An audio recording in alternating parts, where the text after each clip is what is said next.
I'm Tammy, and today I'm going to have a talk with an excellent woman, Veroncia Burgess. She's a courageous woman who served her country in the U.S. Navy for 4 years right after high school. And today, she works as a successful actress and model. She was in front of the camera for series such as Shameless, Monogamy, and the movie The Way We Weren't. As a model, she worked for Kevin James Fashion and a few more. I'm very delighted to welcome you as my interview guest today. Thank you for coming, Veronica. How are you doing today? I'm doing great. That's fine. Yeah, so Veronica, you're a very versatile woman. I heard you were in the Navy once. That's very cool. Yeah, so that's why I would like to know how your change of mind came. I mean, first you were serving in the U.S. Navy and now you're active as an actress and model.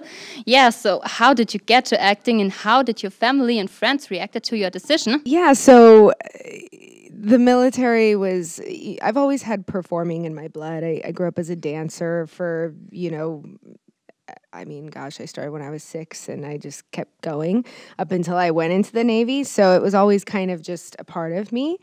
But I took 4 years and I did the military thing and it was awesome. It really just made me the person who I am today. It really did. And then when I got out, I started going to college and trying to figure out what I wanted to do.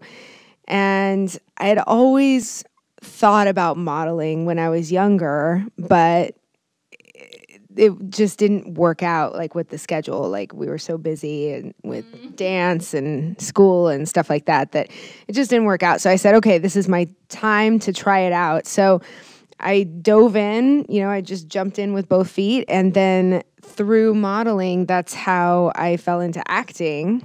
And I started doing that, little indie projects here and there. And then it became more of a professional pursuit. And here we are. About your family, I heard you started a last year family with your husband, Ronnie Plevins, and got a boy named Leo. Congratulations. Yeah, and you are posting a lot of photos on social media of your family and you look like a very happy family. And yes, that's why I would like to know how it works for you to coordinate your acting life with your family life. Yeah, it's a juggle.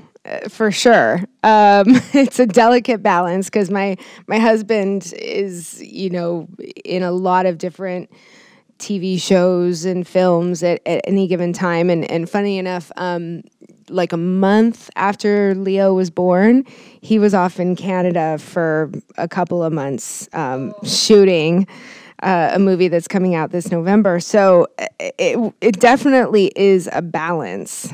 But we make it work, and luckily my parents are also very close by. So if for some reason we need a little extra help and we're both busy, they're there and they're very happy to help. And I'm very grateful for that because I know that that's not, something that everybody has. So we just make it work,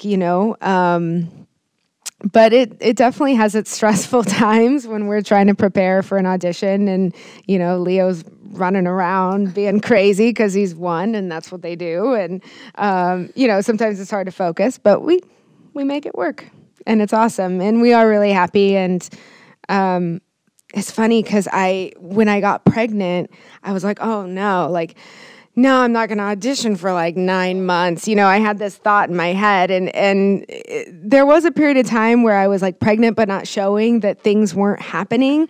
But then once I started showing, it was I just audition for the pregnant parts. And that's how I booked Shameless was, I was 8 months pregnant when I shot that. And so you just never know where life's going to lead you. Yeah, so besides acting, modeling, and family, you're also working here in the acting center as a coach. That's pretty much and impressive. And to be honest, I really admire that. Yeah, so you worked there for a few years as a coach now. So can you tell us how you can get a student at the acting center? Do you have to bring anything with you or do you need experience in acting? The acting center is like my home away from home. I've been here, it'll be 8 years in January that I've been here as a student, and I started teaching here 5 years ago. And the staff is extraordinary. The technique has made me able to actually pursue this and feel like I am, not a hack, right? Like I'm actually having a real experience. And the students that come through our doors, like they're equally amazing, if somebody's interested in taking a class here, I always say, come in for a one-on-one interview with a teacher, because then we can tell you more about how we do things and how the classes are set up and the schedule and pricing and all of that stuff. And it's in a one-on-one environment, so you don't have to feel the pressure of being in a group and having to come up with your answer of if you're going to do the class or not or anything like that. So it's very relaxed, and you're just having a chat with one of our instructors. So that's the first step. And then if it's something that, the student is interested in joining us for a class, it's as simple as just finding out when they want to start and getting them in class. But what I love about this school and this technique is that it really empowers the artist. It's not, because I've studied at other places before I studied here, where it was like you weren't allowed to audition for a certain amount of time. Mm-hmm. Whereas here it's like, no, if you get an audition, bring it to class. We'll help you work on it, And I've been in other classes as well where it's, all about the teacher, and the teacher's always right. And so if you have an audition, you have that sort of head nonsense that tells you, oh, you gotta go talk to the teacher, because otherwise you don't know what you're doing. Whereas here, we give the students the tools so that they get an audition and they're like, right, I know exactly what I need to do. And then it's just a matter of doing it. And so that level of confidence that our students possess, I think, is what sets us apart from other places. Sounds very cool. It sounds like a very cool school, and that you learn here a lot. And as I heard, you were a student here too. Yeah, so if you were a student here, would you like to tell us what is your favorite or most effective acting practice? Ooh, that's a hard one because they're all good. I really like working on anything having to do with emotions. Being in the Navy, they sort of teach you to shut your emotions off. I remember being in boot camp and I was crying because I was 18 and terrified of this person yelling in my face, and I couldn't help it. The tears started rolling down my cheeks, and he yelled at me. He's like, "Get that gear adrift off your face." And I was like, what does that even mean?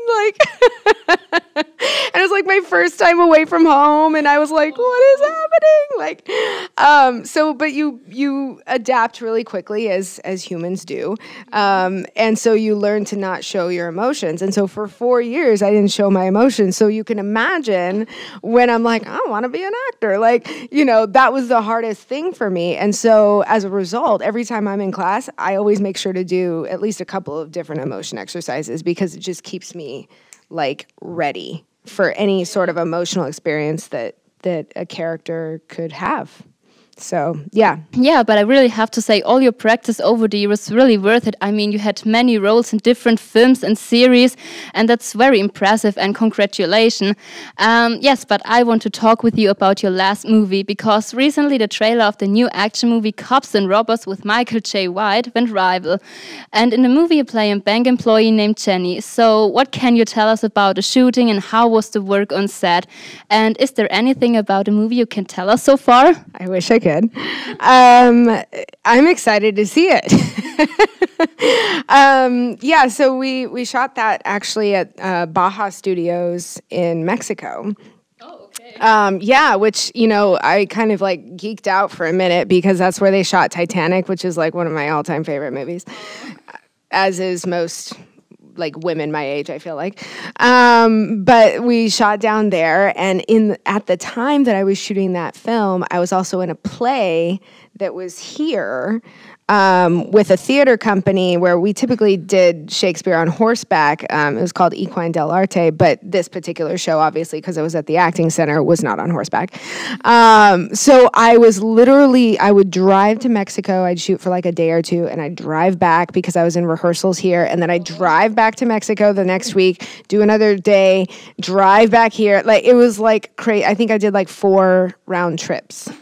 It was crazy, but it was awesome. It was honestly one of those times in my life that I'll look back on and I'll be like, oh my God, I felt like such an actor, like, without sounding totally lame, but that's just how I felt. I was like, oh my God, I'm living the dream. And Michael J. White, honestly, was like the nicest person. Him and Rampage both.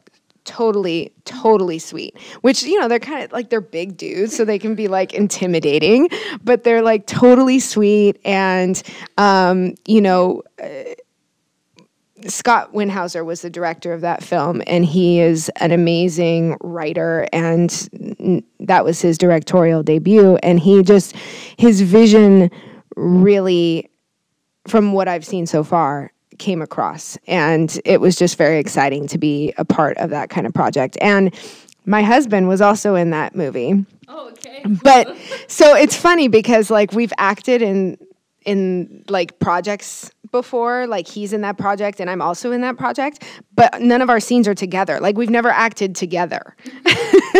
Like we'll be in the same project, but not together.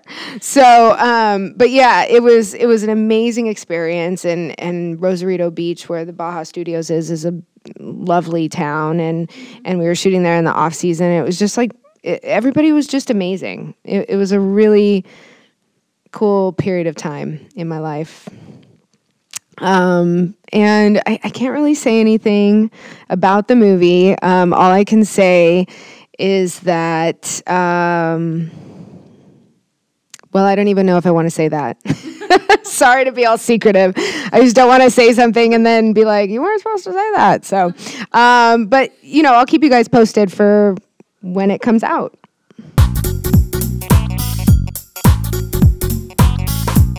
I would like to know how you define the word success and what means success especially for you. I think I define success as doing what you love. Mm-hmm. And so whatever that is, it's different for everybody. But if you get an opportunity to do what you love and that makes you happy and that makes you a better person and you're contributing something to the world, then that's successful in my eyes. That being said, I think we're always like the hardest on ourselves. So even though I've achieved, you know, very specific successful things in my life, I'm always like just aching for that next thing, you know? And sometimes you just have to remind yourself to be totally present and enjoy the moment, because that next thing is going to come. You know, it inevitably always does, even though sometimes as actors we're like, we're never going to get a job again. It inevitably always comes when you least expect it. And so you really just, you know, you owe it to yourself and you owe it to your family and you owe it to, you know, anybody that you share your life with to just be present in that moment and enjoy it. So, now we're at the end of our interview, and first I want to say a special thanks to Veronica for the amazing interview. I had a lot of fun and I hope you guys had a lot of fun too. And if so, please don't forget to like, to share and to subscribe, and stay tuned, and then I guess we will see us on the next interview of ImPerfection, The Way to Success. So see you guys, bye!